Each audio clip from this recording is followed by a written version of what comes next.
Welcome to Empyrion Galactic Survival. I'm your host, ProbabilityOfSuccessZero, and this is episode 18 in our workshop series where I review creations of my own as well as creations of other users. Now, in this particular episode, we will be reviewing a mini design that I've just put together in the last hour, and it's a hover vehicle, and it's actually something I'm surprisingly happy with given how little time I've spent on it. Now, before I show you what it is, I just want to explain very quickly what was the idea behind it. I'd seen on the workshop, on the Steam workshop, someone had posted a quite a good design of effectively a hover bike, and I like the concept of the hover bike, but I downloaded it and loaded it into Empyrion and had a look at it myself, and I found it way too complicated and way too big for early gameplay. It's something I'd say is a novelty item that you'd use probably late game or mid to late game, just as something to get you about. But for me, I was thinking, what do players need right at the beginning of the game? And what they need is something that is really cheap to build, something that is fairly reliable and looks kind of stylish. And so I sort of went into creative and had a look at what I could put together, and this is what I've come up with. So I know it doesn't look like much, but actually there's a lot going on in this very compact package. First of all, this vehicle actually is a cockpit design, so effectively everything is kind of bolted around the cockpit, which is a cockpit that isn't used that often by many creators. And what I've gone for is sort of like a buggy kind of appearance. Think smart car for anyone who kind of knows what a smart car looks like. It's sort of like a half car. It normally has like 2 seats, and it's very reminiscent of that. And as you can tell, I've sort of put a light at the front. I've got these 4 pseudo wheels going on, and I think they've worked out quite well. And I've sort of put, like, you know, hubcaps on top of them as well, so they look kind of stylish. And then I've managed to fit in these 2 storage modules underneath, and I've managed to do that on this side as well. And on the back, obviously we need access to the fuel tank, so I thought, why not make it visible? So the fuel tank is easily accessible on the back. And of course we needed some wing mirrors, because wing mirrors always look good on a kind of car looking vehicles, so we've got some of that going on. But once you get inside, it actually really works. It really does feel like a car. And when you power it up, if we just drop it to the floor and go forward, oh, maybe I'll steer, there you go, it drives like a car. And this is absolutely ideal for early gameplay. It has 4 repulsor engines in here, so it's really maneuverable. Its turning arc is absolutely insane. It's like if we have a look at the stats for a second, I mean, your yaw is nearly 100, your roll is 70, your pitch is 100. Not that these things matter, these 2 are irrelevant, it's this one that really matters. And this thing can just throw itself around. It's, look, 70 meters practically acceleration per second in any direction. Well, your top speed's only 50, so this thing's got a greater than 1 second acceleration in any direction. It's absolutely insane.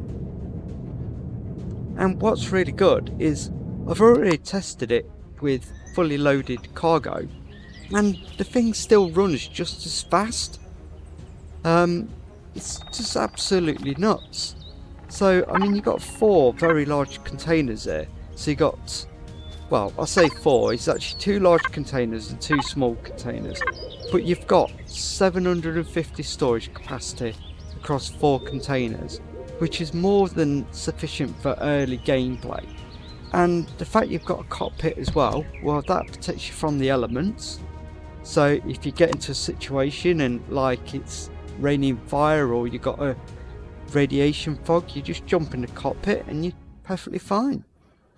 I mean, the only thing it doesn't have is an O2 tank. And, well, I mean, if you really need that, I can throw that in if you want. But overall, I think it's a really good design. And here's something really cool about it. Let's just bring up the hood for a second. I only noticed this once I started doing the kind of painting of the design. Look how quickly the whole appearance changes with just one colour. So let's pick a colour. Let's pick orange. Bang. One shot and the whole thing practically changes appearance. Let's just try another colour. For the ladies, a nice bright pink. Let's try something a bit darker. There you go. Just one shot with the colour gun and you can have a completely different vehicle, individualised. And that's just the start of the customisation. In terms of expanding capabilities, well, you potentially, if we just power it up a minute, just get it up in the air. We'll probably need the drone for this. Potentially there is still some room underneath for improvements. So there's a block there that can be taken out, and that's about it, if I'm honest, just one block. But you could potentially lower this block here and get 2 additional blocks side by side for expanding. And also you could potentially take one of these storage chests off and expand it that way. Not that I could see any reason why you'd probably want to do that. I mean, at the minute, why don't we just take this out and we throw an O2 tank in there.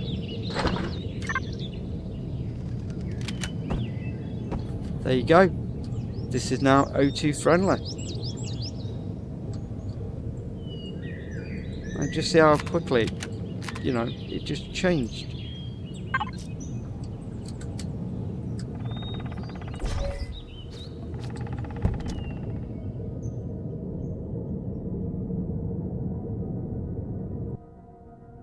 If you just check out the handling, this is it on the ground, and even when it hits something, nope, just keeps going. It takes a lot to actually tip this over. As you can see there, it's trying to go, just press the O, straight down on the ground again.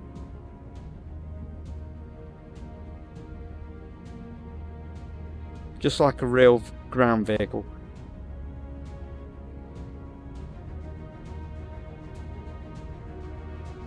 Absolutely wonderful. I bet it goes up mountains like they're not even there as well. Let's just try that. Is there any mountains by? Yep, to our south. And look how quickly it just changes direction. There we go, some mountains. Let's go for them. Just imagine this in early gameplay. You just spawn this in. And mentioning that, let's just have a look at the resources.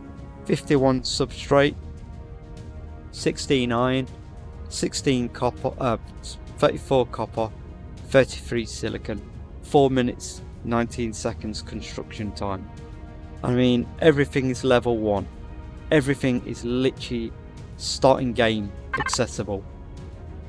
In fact, if we have a look at the tech tree, I'm pretty certain all of these things are. Besides that, that's 3 points. So it should be level 1 then.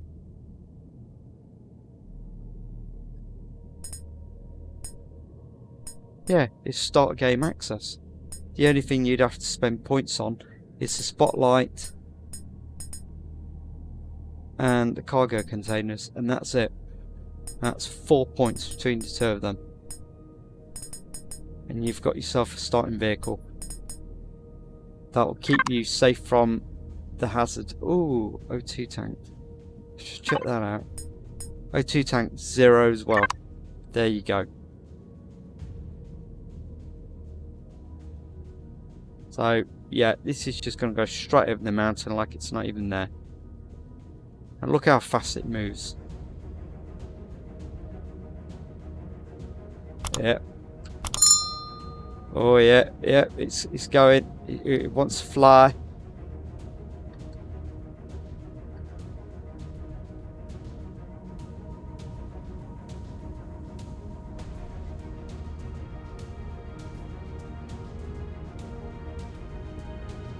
And there we go, straight over. Boom. Oh, okay. Big air, big air.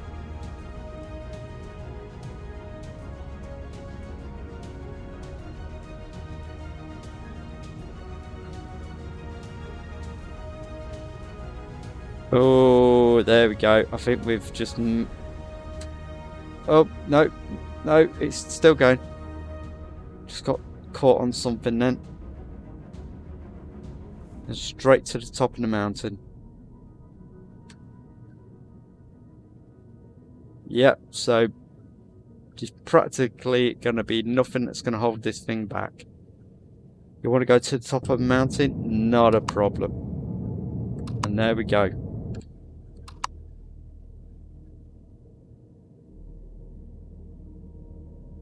Straight up.